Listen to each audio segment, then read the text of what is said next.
much for being with us.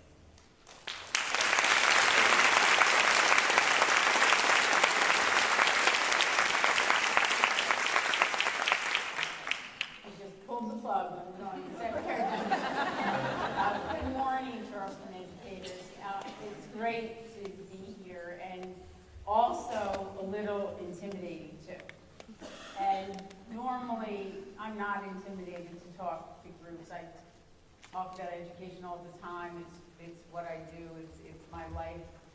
But this has been a tough act to follow. Having Tony Wagner as the keynote the first day, and Bob Marzano, and Tony Wagner wrote about 20 books, right? Bob Marzano has the Marzano Institute. I haven't written any books, and I don't have the McGinley Institute. So it's hard. And then following the U.S. Secretary of Education, where is that Anita Huggins? What was she thinking? Hasn't anybody told her you're not supposed to make the boss look bad? In all seriousness, I consider it my great good fortune to be the superintendent in Charleston, and I mean that sincerely. I am so blessed to have all of you and to have leaders like Anita and Lori who not only believe in high-quality professional development for teachers and principals, but figure out how to make it happen. Because unlike private industry where investment in developing employees is the norm in great companies, education underinvests. In fact, all of you know it's typically the first thing cut from a school budget. And yet, as this article depicts, in the top 100 Fortune 500 companies, the best companies, they invest an average of 66 hours of training per year. That's over 8 days per year in their full-time employees. And 40% of those hours are dedicated to the employee's personal growth. So just like we talked about differentiating for children, giving them opportunities to pursue things that they are interested in, the best companies devote 40% of the time to personal development. And we are far from that in education. And I venture to say that this Educator Symposium puts us far ahead of many districts.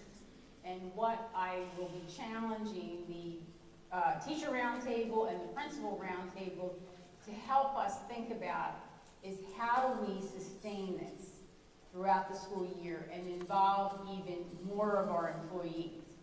Because those of us who are fortunate enough to attend get time to sit back, reflect, get re-energized, think of new ideas, and take some of that, hopefully, a good bit of it, back into our work setting. But we have 3,500 teachers, 5,500 employees overall, and only a small percentage of us are in this setting. So this is a challenge to us to figure out how to go forward. So, given the fact that I'm following some big name keynoters, when I went to think about what I wanted to share with you today, the teacher in me came out and said, think about talking about something you know about. Make it personal. Because if you talk about something you know, nobody else can do it better. So I'm going to talk about my years in Charleston. And I'm going to frame that conversation around 3 questions that somebody asked me last month when I completed my 10th year here, my 7th year as superintendent. And those 3 questions are, first, looking back at the first 10 years. I hope there's not 10 more. I have more gray hair than I know what to do with. What do you feel good about? So I'm going to talk about that. The second question is, what keeps you awake at night? What worries you? And then the third is, after all these years in education, what keeps you going and what inspires you? So I'll try to keep to that script because I know you have a luau to get to at lunchtime today. So let me start with the first question. Looking back at the 10 years I've spent in Charleston, what do I feel good about? And before I talk about that, well, let me say concisely, I feel good about three things: our progress, our partners, and our students. Okay? If I had to put it in a bucket, those are the three things I feel good about: our progress, our partners, and our students. And I'll share some points, some data, some evidence of our progress in just a minute. But first, I want to give you a little background. As was mentioned, this is my 10th anniversary here in Charleston. And I came here in 2004. Around this time, maybe in May of 2004, I sold my house in Philadelphia. I packed up my SUV. I had all of my business suits and dresses on a pole in the back seat of my car. This may sound familiar to the new teachers here. I had a box of dishes, a box of pots and pans, a suitcase, and 2 surfboards strapped to the top of my car. And my family and co-workers in Philadelphia thought she'll be down there about 2 years and come back and try to become the superintendent in Philadelphia. And when I got down here, I wanted to make a difference. I wanted to do good work as the chief academic officer, and I was in a frenzy to get started.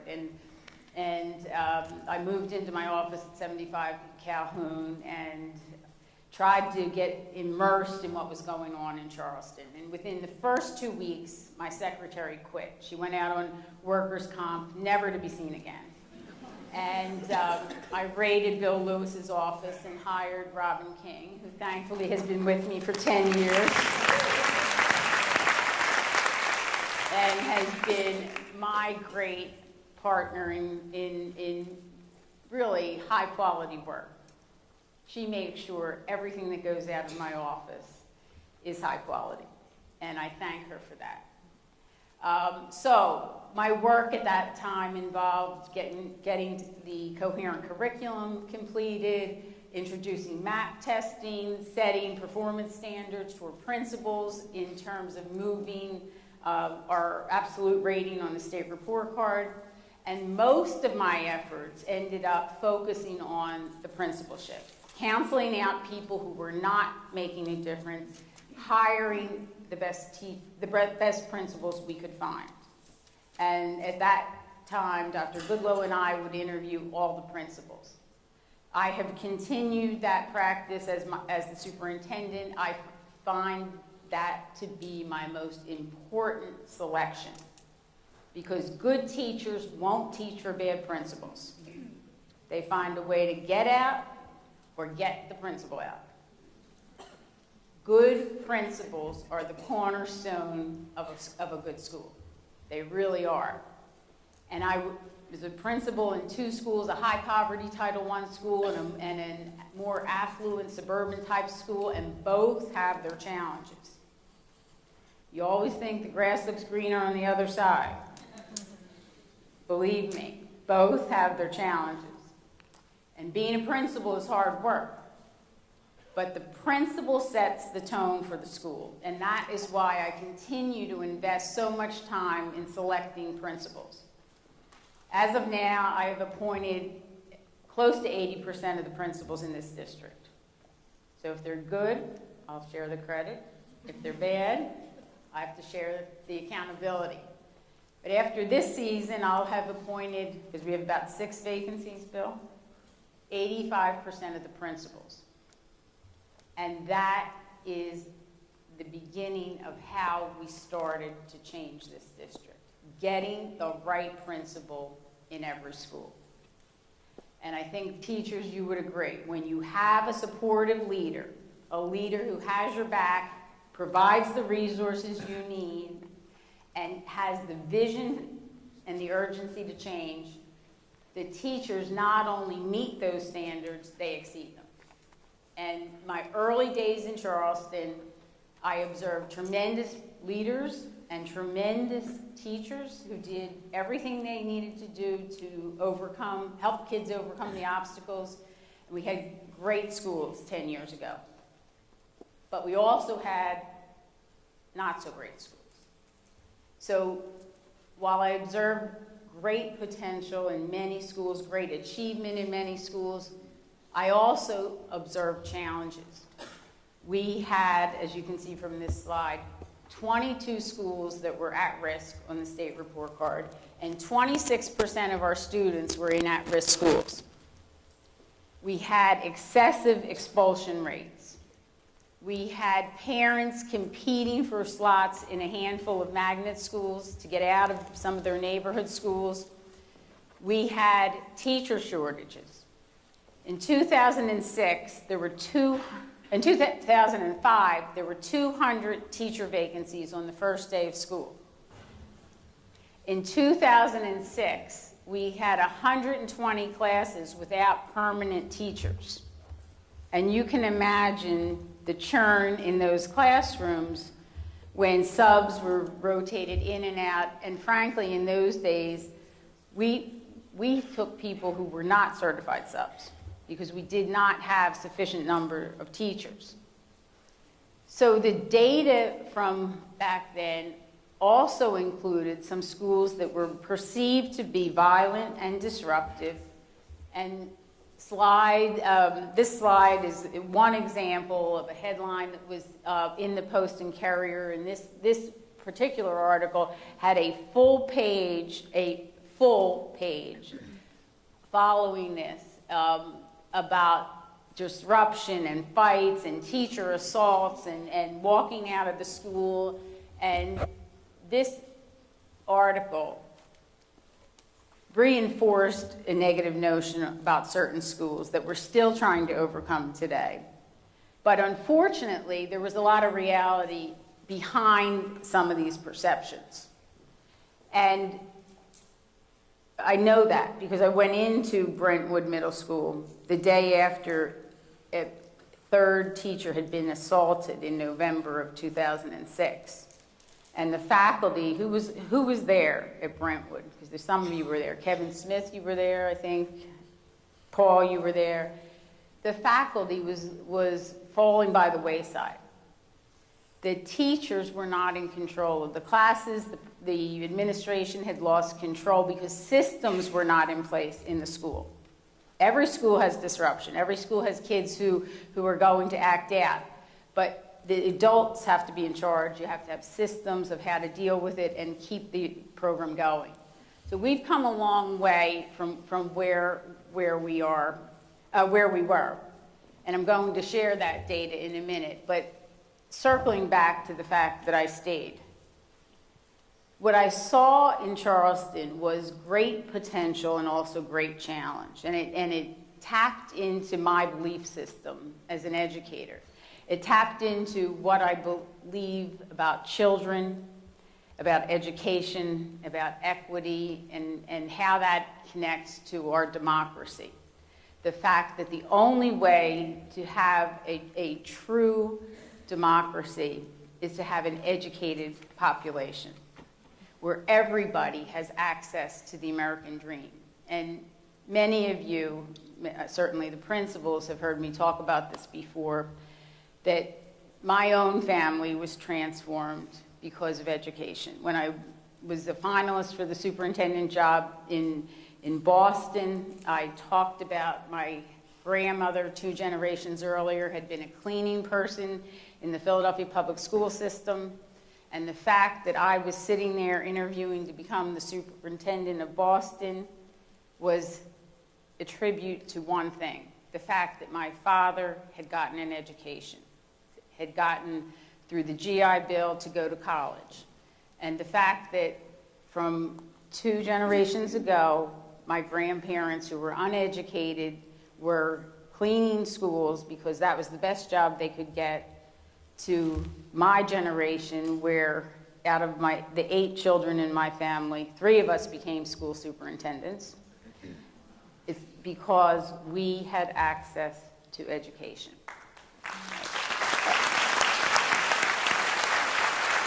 Now, that is that is the challenge I saw in Charleston. That is the challenge that Secretary Duncan talks about, and my goal in becoming superintendent after I was appointed on April 24th, 2007, was to make this district the first where all children are achieving at high levels, and all means all, where regardless of your racial background, your family income, you have an education that prepares you for the next level, whether it's the workforce or college, and prepares you to be a good citizen, a well-rounded citizen. So that's the game. That's the goal. That's our game plan. And to do that in a state that has not always been on the right side of history will be an even bigger triumph. And we're on the way. So our goals under Vision 2016 are significant. They're ambitious. But that's why I put this quote up here, because you better aim high, because you only hit the goals you aim for. And if you shoot too low and fall short, you're where you started. So let's talk about some of the progress that we've made. In 2007, our enrollment hit an all-time low. It had declined every year since the closing of the naval base in, what year was that, Bill? Naval base? The mid-90s. Every year since then, you can see we've increased enrollment. Now, that is not just due to the economy, but partially the economy. It's due to increased population in Charleston and also increased confidence in what you're doing in the classroom, the quality of our schools. So that's one indication that we're moving in the right direction. We made a commitment to getting our schools, our climate, our cultures under control through a systematic approach, positive behavior support, later the core team process, now the multi-tier student support system. So you can see on the slide on the left, our expulsions have gone down. They've been reduced by half in the last 7 years. And every year, we've had a steady reduction in suspension. So if you go back to 2007, every year, we've had a reduction in suspensions. Now, we need to continue to focus on this because every day a child is out of your classroom is a lost learning day. And we need to teach positive conflict skills, overcoming conflict skills. We need to teach children how to resolve differences and not just punish them and then welcome them back without any teachable moment. But we're moving in the right direction on both of these, but I call your attention to the line at the top, because the line at the top contrasts the district-wide trend with suspensions to the suspension of African American students. And I'm going to come back to the achievement gap when I get to question number 2. But let's look at some progress. We've had dramatic increases in our graduation rate, and this stands out not only for the entire district, where we went from 61.3% in 2007 to 76.9% last year. Let's hope that that trend continues in 2014. For African American students, we've seen almost a 12% increase in graduation rate. And for Hispanic students, we have seen a whopping 24% increase since 2007. So give yourselves a round of applause.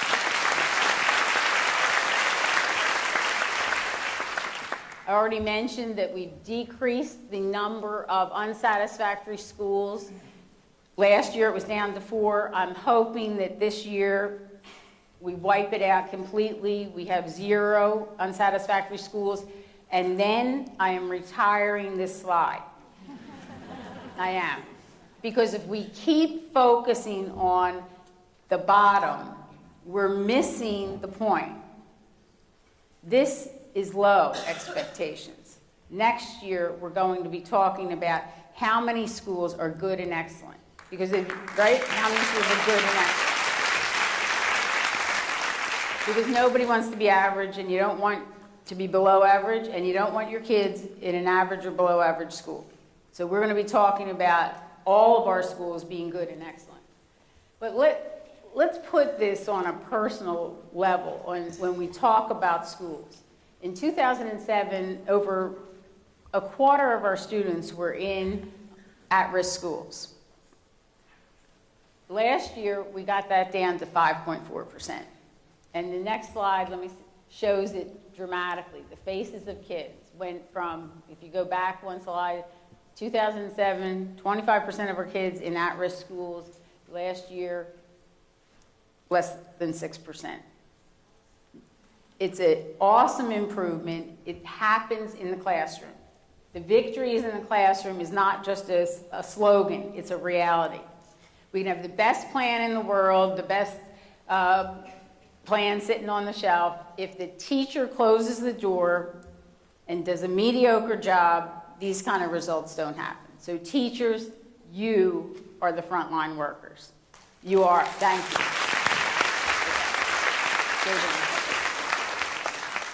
I want to thank Betsy Reidenbach and our literacy-based learning division and the teachers who are in the classroom working with our neediest children. These results are beginning to pay off. The Primary Literacy Academy has helped move our first graders to a much, much stronger on grade level percentage. If you look at that bar on the right-hand side, we want this to continue. We believe that we can capture kids earlier with more emphasis on the quality of our preschool programs and who's working with the kids in the kindergarten class. I want to talk a lot this year to principals about what are your kindergarten teachers doing versus your kindergarten assistants. The kindergarten assistants who have less skill in teaching reading should not be the ones working with the lowest readers. That doesn't make sense for us, okay? All right, let's keep going. And we made progress on other fronts. We've improved our hiring practices, the rigorous interview process. Thank you, Bill Brigman, the HR department. Thank you to the principals who come and give their own time to make sure we are hiring the best and the brightest teachers we can find, because we no longer have to take any old person, okay? We are hiring teachers who have to pass a sample lesson, a writing sample, and perform before a panel of principals before they even get in the door. And that is an important step in the right direction to make sure our children are exposed to high quality instruction in every school and every classroom. The second area we've made enormous progress, and I would like Mike Bobby, our Chief Financial Officer, to stand up and be recognized. Mike, stand up. He's like, Mike's glaring at me. Glaring at me. Yeah. We could not do the work we do without a sound financial footing. When I came to Charleston in 2010, our rainy day fund, our reserve, was zero. Zero. Now that means if we had a hurricane or a disaster or the state stopped sending us money, no one would get paid, we wouldn't be able to pay our bills, we would not be able to operate. That's why a school district or any public agency has to have a reserve, a fund balance for the rainy day, the day that happens. When Mike Bobby came here, our fund balance was about $20 million. Last year, through his hard work and the work of the finance department and sacrifices on the part of the academic team, who always is asking for more money, the fund balance has built up to $69 million. So Mike, we thank you and congratulate you on your hard work. Okay. So let's go on. There's two other things I mentioned that I feel good about. One is our partners. We have tremendous support in Charleston County. We have hundreds of businesses, large and small, that give to your schools and give to the district. We have large companies like Boeing that are giving $100,000 grants. You have small businesses that are giving $100 worth of pizzas or prizes for your students.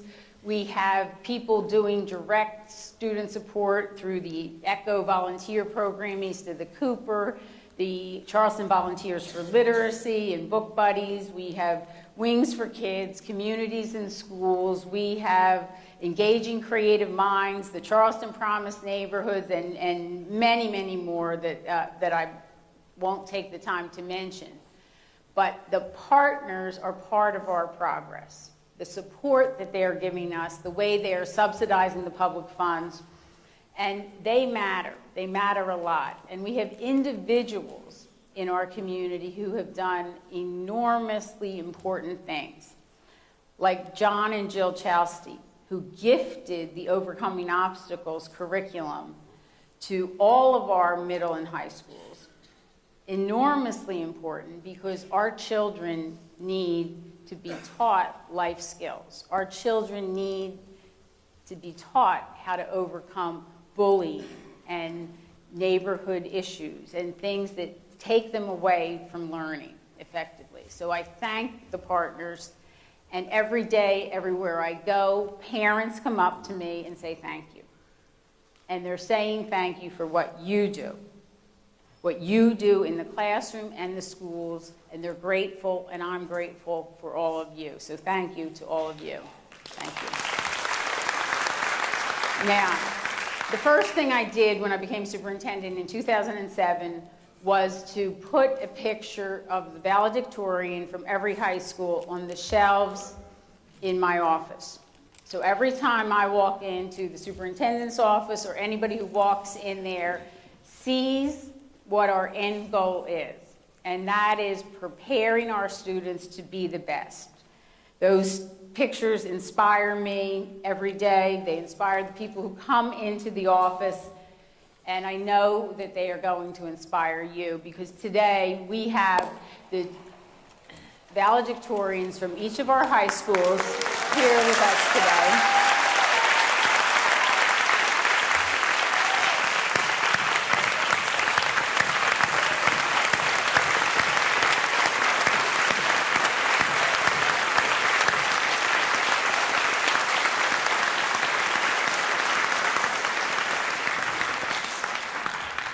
You're a popular group.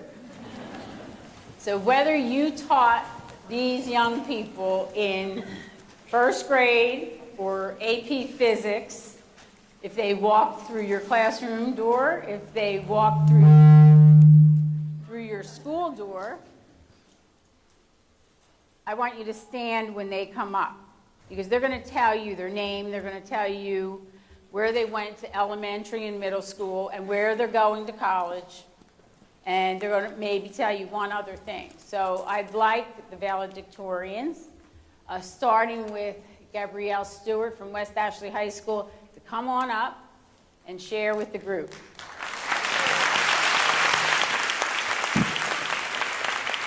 Good morning, everyone. My name's Gabby Stewart, and I'm from West Ashley High. West Ashley High is the only school I've attended in Charleston County.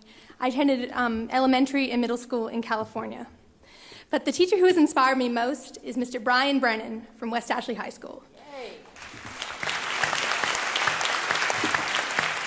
He inspires me because his unconventional style, which is really innovative, and his genuine care for his students has inspired me to be myself no matter what, and to pursue my dreams without any hesitation. Next year, I'll be attending Duke University, and thank you. And I don't have a set major yet, but I'm looking at the pre-law track. Yeah. Thank you, everybody.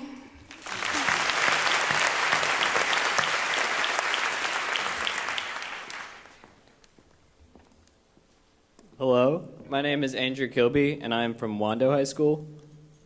And like her, I moved here before high school. So I went to Carrier Middle School for 2 years, and then Wando High School. Next is the teacher, right? The teacher that impressed me the most while I was at Wando was Miss Croswell, who taught me pre-calculus. And it wasn't because she was the nicest or anything, but she was the teacher who always seemed to work the hardest to make sure all of the students were on the same track and knew everything. And that impressed me so much because she didn't care about being liked or being nice. She just wanted to... Her favorite students were the ones that struggled the most, and that meant a lot to me. Next year, I'll be going to Yale University to major in applied physics.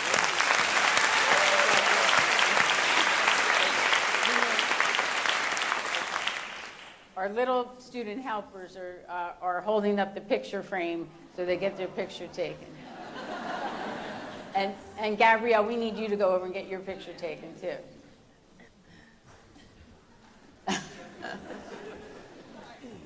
Okay, who's next? Come on up. Christopher.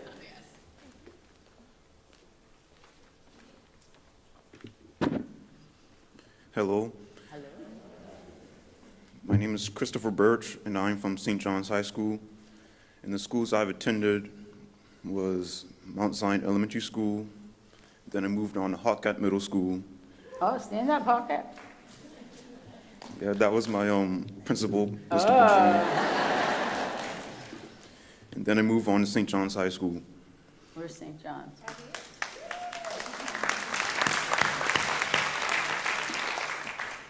And the teacher who inspired me most was Miss Tracy Laus from St. John's. Is she here? No? She had taught me dual credit biology, and she always tell me and all the other students to never give up and always follow your dreams and always succeed in life. And next year, I'll be attending Clemson University, majoring in computer engineering.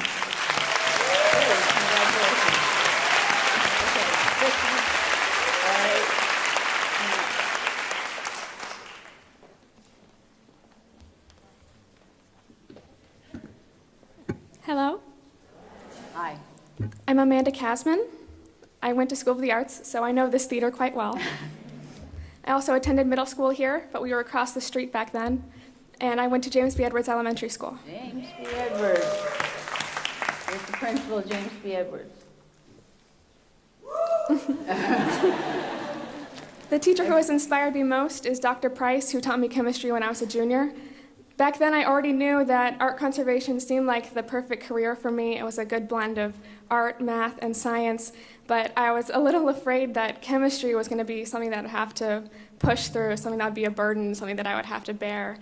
But it ended up being my favorite class that year, and my favorite class in all of high school. And now I'm intending to double major in chemistry and art conservation at the University of Delaware.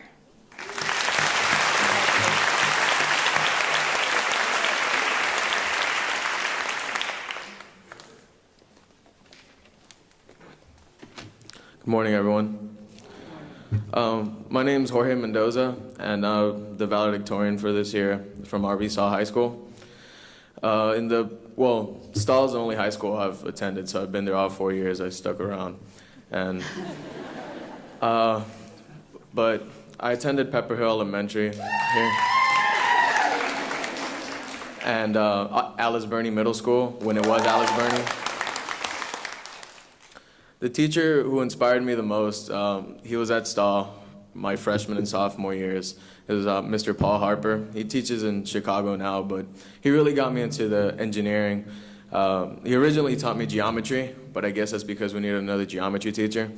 And but yeah, he recommended me. He really wanted me to take his engineering classes, and I took his Introduction to Engineering Design and Introduction to Aeronautical Studies, and now I'm all wrapped up in this whole engineering world.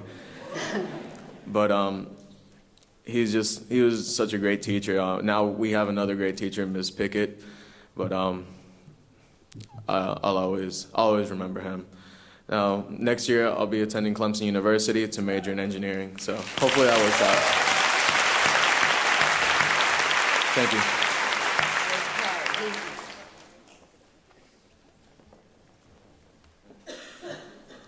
Good morning, everybody. My name is Elaine Crowell, and I'm from the Military Magnet Academy. The schools I have attended was Maryford Elementary, and ever since 6th grade, I've been at Military Magnet. The teacher who inspired me the most was Miss V. Akins, but she's not really a teacher, she's a guidance counselor, but that still counts, right? She's right there. She's right there. She taught me. Yeah, she's always motivated me to like try my best and do what I just want to do.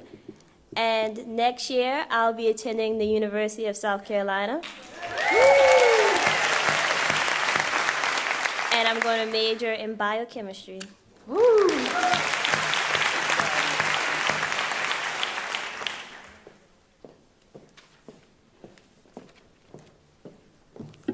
Good morning, everyone.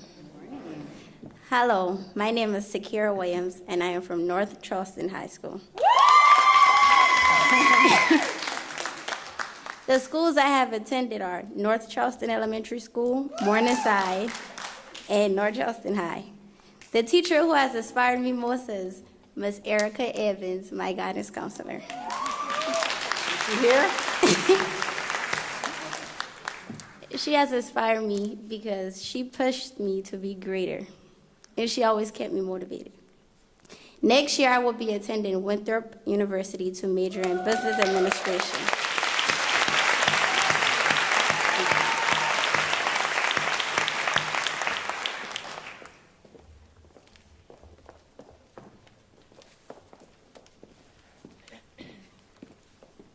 Good morning. My name is Kiana Prosser, and I'm from Lincoln High School.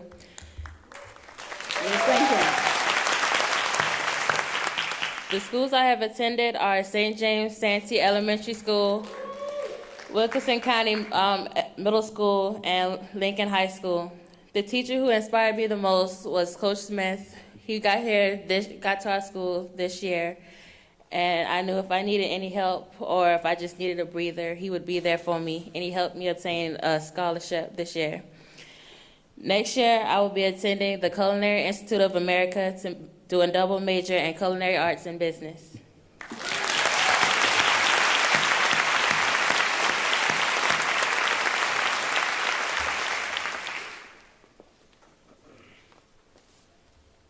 Good morning. My name is Sam Wilson. I'm from Gad Academy of Technology. The schools I have attended are Huntley Park Elementary, Sedgefield Middle, Goose Creek High School, and of course Gad Academy of Technology. The teacher who has inspired me the most is my history teacher, Mr. John Murray, from Gad Academy of Technology, because he really pushed me to advance in my studies and during my years at Garrett. And he has given me plenty of advice to help me succeed in college. Next year, I will be attending the University of South Carolina, where I will major in electrical engineering. Thank you.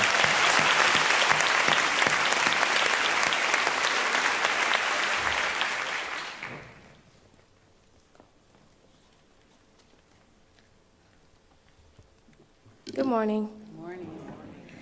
My name is Kenya Bracey, and I'm from Burke High School.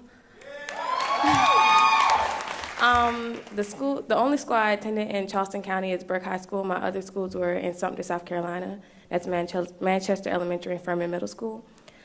The teacher who inspired me the most, I chose my principal, Mr. Cannon, because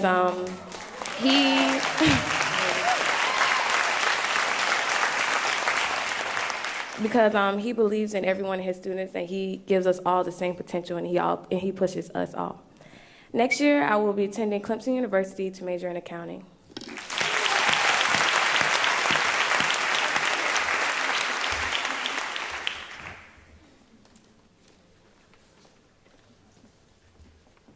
Good morning. Good morning. My name is Rachel Dawson, and I'm from the Academic Magnet High School. The schools I've attended are Ashley Hall. I actually went there for both elementary and middle school, so going from a private all-girls school to a public co-ed school like Magnet was definitely a transition, but I got a great education at both schools, and the last 4 years were free, so that was awesome. The teacher who inspired me the most is Dr. Altman. She not only was my amazing AP French teacher, but she also helped me lead student council as the student body president. and served as my at-school mom. Next year, I will be attending Harvard to major in chemistry and minor in music.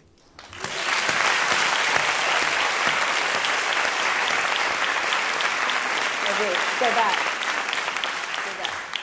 I just want to mention also Nicholas Hoffman, who was valedictorian and could not be here, is attending MIT, and he is at MIT already, so that's why he was not here. So these, and Angela Edwards, who was the valedictorian from Baptist Hill High School, is attending Clemson, and she wants to work for the FBI, and she's at a job that she already started and could not attend. So the salutatorians are here from those schools. But are these not impressive young people?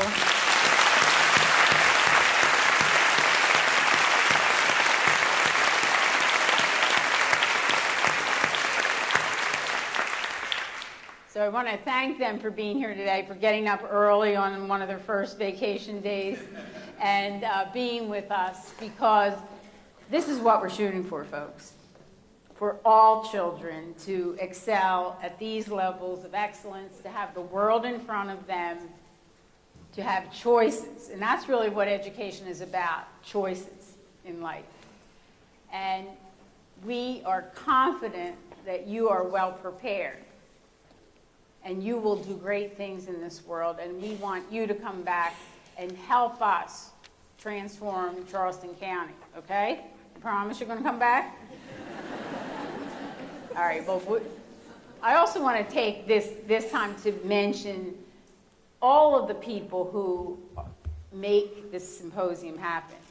The parents who drove our performers down here, the teachers who on their vacation, on their own time, got their cheerleaders together, their choirs together, their young people up and dressed to be part of this and make it special for you. So we are enormously blessed to have a community like we have that rallies around education. And you are invited to stay, so I hope you're staying. And we have some roses for you. And gentlemen, if you don't want to keep them, you can give them to your mother, right?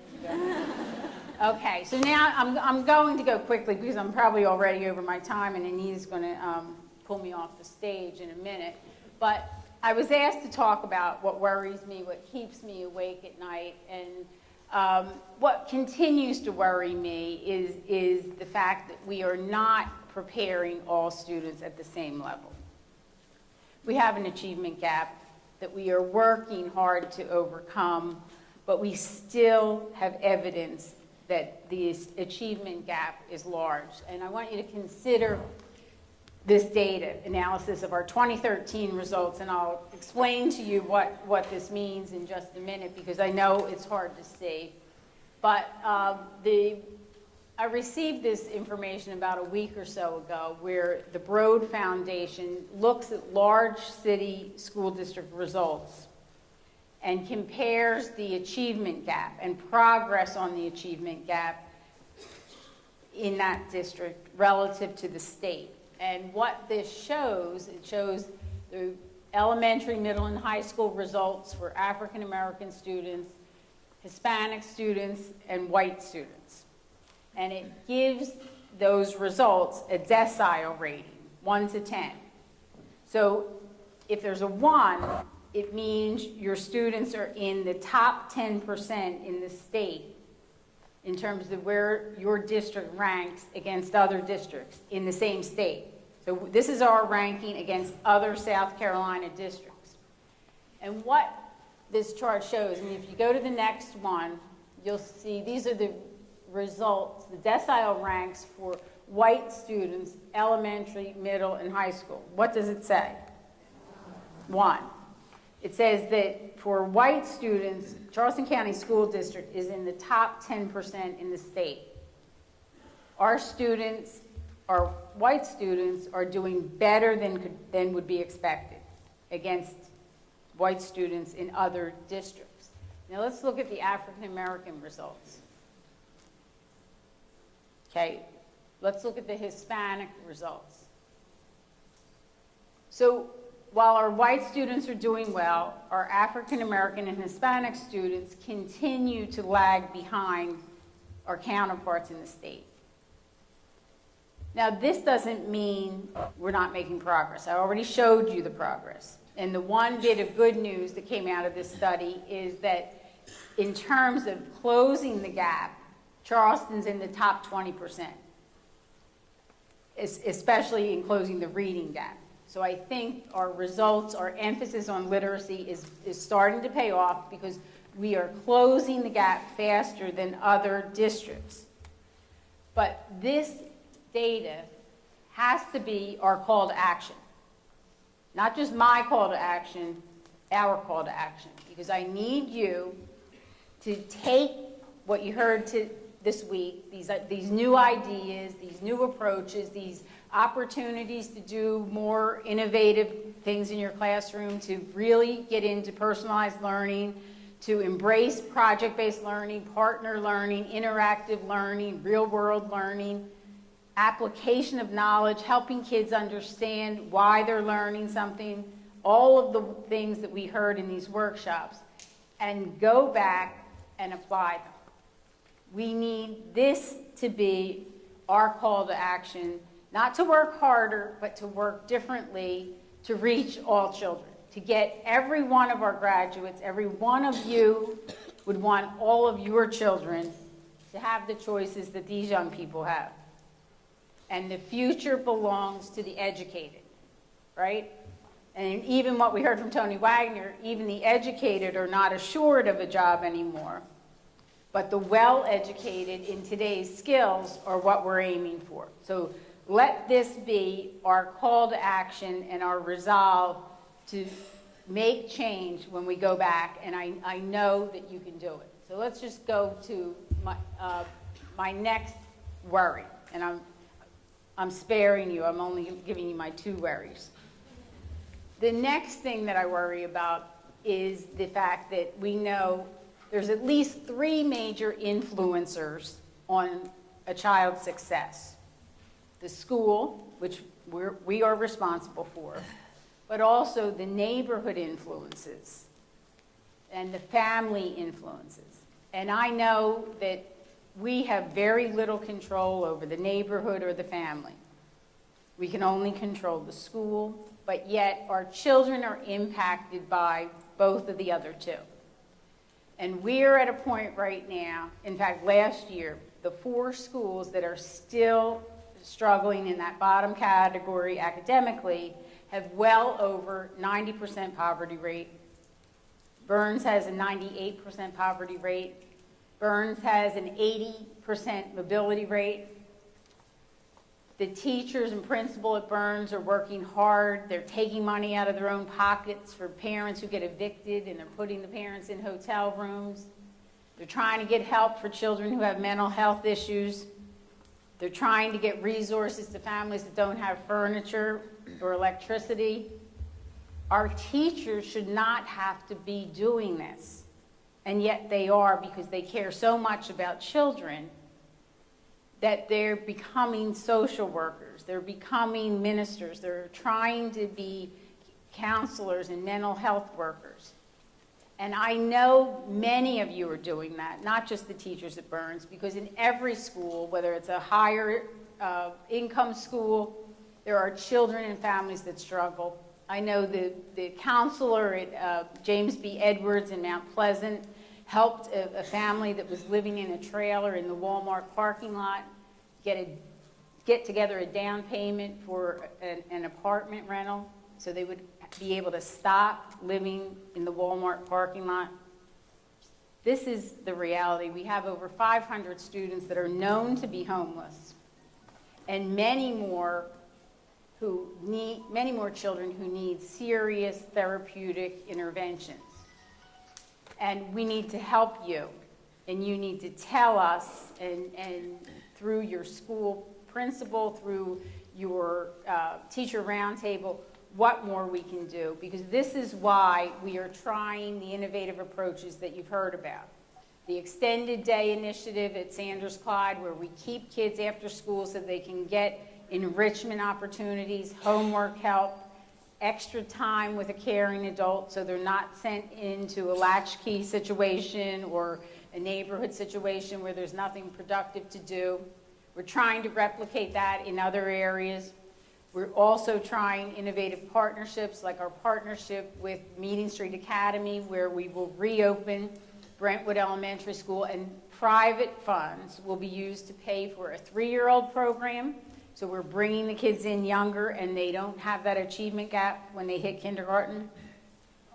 So these are the kind of partnerships we're doing, and we will continue to try to seek out money for many of you who have asked for additional mental health supports and social workers and counselors, because as Arnie Duncan said, that's not extra, that's essential, absolutely essential. And on the high school level, we are trying desperately to open what we're calling community high school for overage students, so we can get those youngsters out of your classrooms who are 2, 3, 4 years behind and are really not productive additions to your classroom environment, and they need a different setting. They're young adults who need to be in a different setting, not in the middle of a classroom full of 14-year-olds.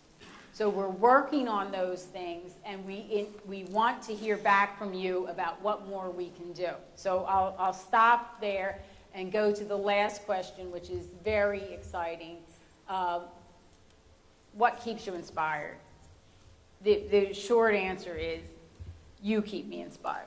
The people in this room, the principals, the teachers, and support staff who go above and beyond every day, who do whatever it takes, whether it's out of your own, on your own time or out of your own pocket, caring for children.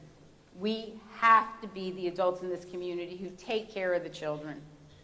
And you're doing it. And you inspire me every day. And I meet so many good people. And that's one of the blessings as being the superintendent. I get to meet great educators and staff people all the time. And I could fill this auditorium with the people I've met over the last 10 years who inspire me because of what they do.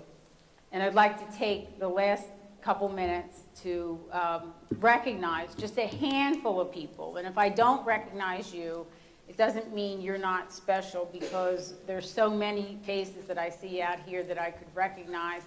But I'm going to try to pick a couple people that came to my heart and my mind in the past year and bring them up on the stage. So let me go back over to my script. So I don't have a good memory like you guys do.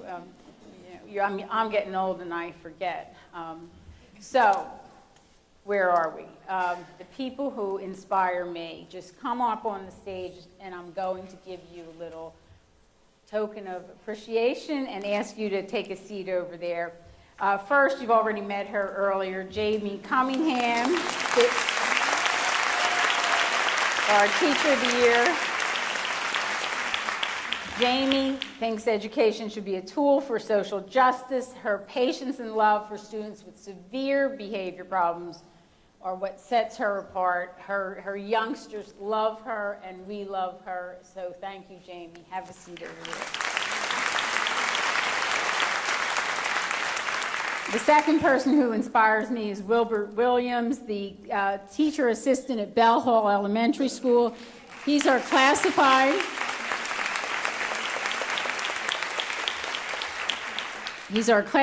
professional of the year.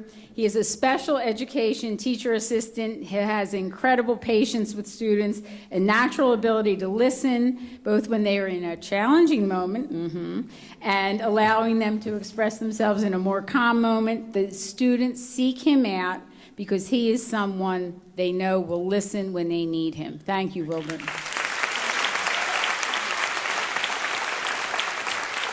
In absentee, Kurt Lindgren is the last year's Teacher of the Year runner-up. He is a physics teacher at School of the Arts, and he also inspires me because he leads a student group of volunteers that help the community. They spent over 3,000 hours this year with our Hersey Elementary School students, tutoring them. And Kurt is there with those students, modeling service for others. And this is one thing I want to share with you. This great teacher has to subsidize his income as a bicycle tour guide in downtown Charleston. Now, that breaks my heart. Where people who can knock their head off another football player, get a $22 million contract, and our best teachers are riding a bicycle in downtown Charleston.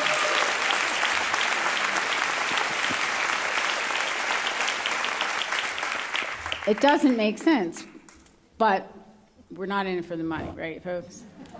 Okay, Misty Leclerc is the other teacher who could not be here today. She's this year's runner-up teacher of the year, and she did a tremendous job expanding the AP program, the AP Academy at Wando High School, getting other teachers to donate their own lunchtime and prep time to provide student support. So, Lucy, you tell Misty, or tell Misty that we miss her and we thank her, and she inspires me. The next person who inspires me I met at the superintendent's breakfast, Lydie Collier, who is the nurse at Mitchell Elementary School. Is she here? Lydie, come on up.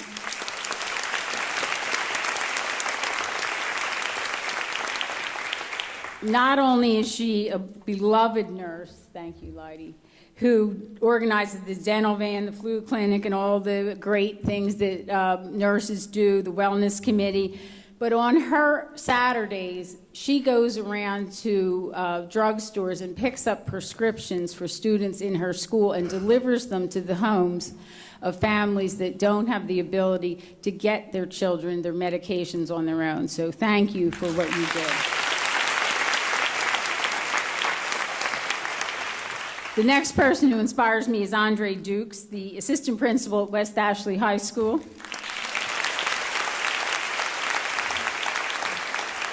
And he has been recognized as the South Carolina Assistant Principal of the Year. Let's give him a hand for that.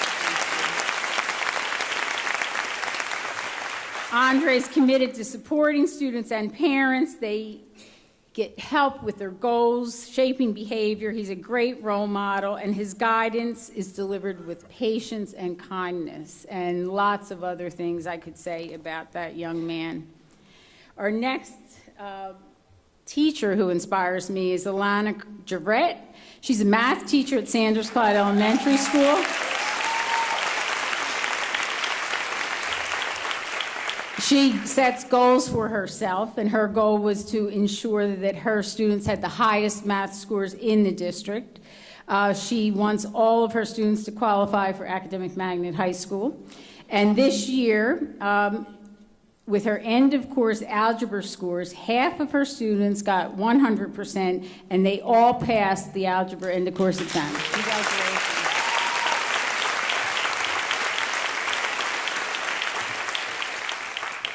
And almost last, but certainly not least, Jamal Latson is a teacher assistant at Liberty Hill Academy. Is Jamal here?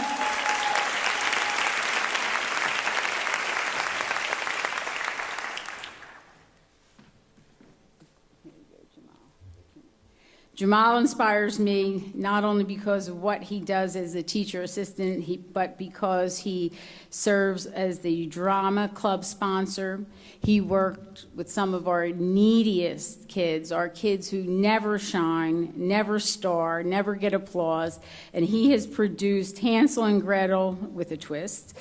He's coordinated Liberty Hill's entry into the IZLC Winter Extravaganza, and most recently I got to see his production of Jackie Robinson, a great play that he produced, directed, and coached. And again, children who never get to shine under Jamal's leadership.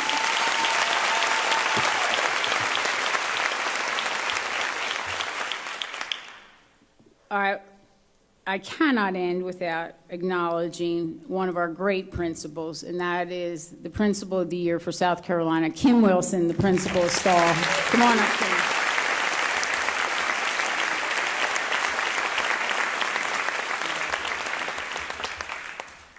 Kim inspires me not only because he won the South Carolina Principal of the Year and is certainly a great candidate for National Principal of the Year like the great Lucy Beckham achieved a few years back, but the day he got the announcement, and the principals can attest to this, he talked for 45 minutes about his students. Not himself, not what he did, but about his students. And they, in turn, had a surprise assembly program where they talked about him, and it was heartwarming. Gabby, who was our MC the first day, was a young lady who was on the stage who admits that Kim pulled her out of a car when she was in 9th grade and heading out with her 21-year-old boyfriend. And he pulled her out of the car, he changed her life. The young man who was the keynote at the assembly for Kim said Kim turned his life around when Kim started attending his wrestling matches and supporting him, and that young man is now going to college on a wrestling scholarship. So Kim, thank you for everything you do.